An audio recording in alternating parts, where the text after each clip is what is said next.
Let's go to Green Bay. If I'm not mistaken, this guy is a watch lister. Jeremy in Green Bay. Jeremy, what's up? Yo, Jim, thanks for the vine. Hey, real quick, RIP to my man Jake in Buffalo. Look at it this way, Jake. Glass half full, you're still the second best caller from Buffalo. Of course, the glass half empty outlook is you're barely better than the third best caller, Margot. Jim, I want to hit on two other points today. It got back to me that crying Chris in Wisco is obsessing about Green Bay again. Chris, I know Hawk loves when you call, but only because he can slip out of the studio for 5 minutes and fire up a doobie. Chris, your scripts need an intermission so that the listeners can go stretch their legs and wake up. And if you have a problem with Rodgers skipping practice to live his best life in Hawaii, that's a you problem, Chris, not a Green Bay problem. Who doesn't love getting dragged on double date vacations with other couples?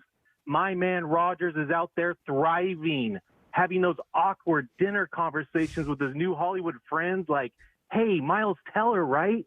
I love your movies, bro. Like that one with those other guys in it that nobody's ever heard of. The name escapes me, but man, you were great in it. And lastly, Jim, epic Jeff in Richmond profile. I've always been a fan of his. In fact, shout out to you, Jeff, for having a rocket wife who hasn't left you yet. Jim, it's amazing what a prenup and a seven-figure life insurance plan can do for a marriage. Jim, as much as I want to see Jeff show up to the smack-off, I'm afraid he has a scheduling conflict. The 25th of June just happens to be the Nathan's hot dog eating competition. And Jim, is there anything more American than your boy Hef in Richmond repping the great Commonwealth by pulling up in his luxury sled with a ramp that pops out the side so he can roll out in a rascal in a custom fit 4XL Tommy Bahama and slam 37 hot dogs down his pie hole, Jim? Jeff, aloha means goodbye, as in it's time for you to go away now. Jeremy? Welcome to the bleeping smack off. I got a golden ticket. I got a golden ticket. You did it, dude. That does not guarantee that you will get on the air. That guarantees an invitation. And you have to be in it to win it. Now remember, just because you're in the field or because you have a golden ticket does not mean you get on the air that day. Just because you have a golden ticket today does not mean you will have a golden ticket on that day. It's up to you now to decide what to do with that ticket.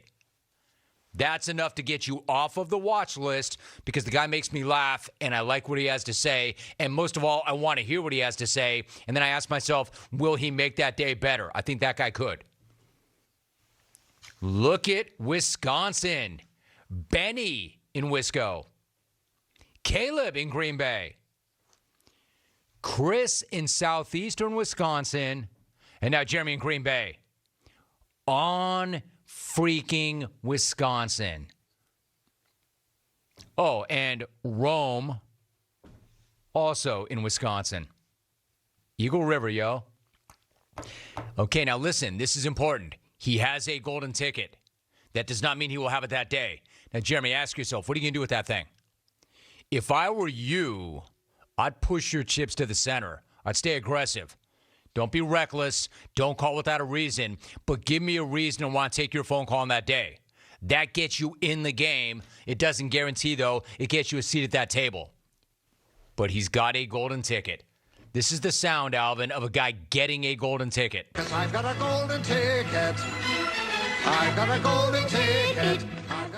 You know, there's a few people listening right now going, damn, I thought I was the 35th caller. Where's my golden nugget?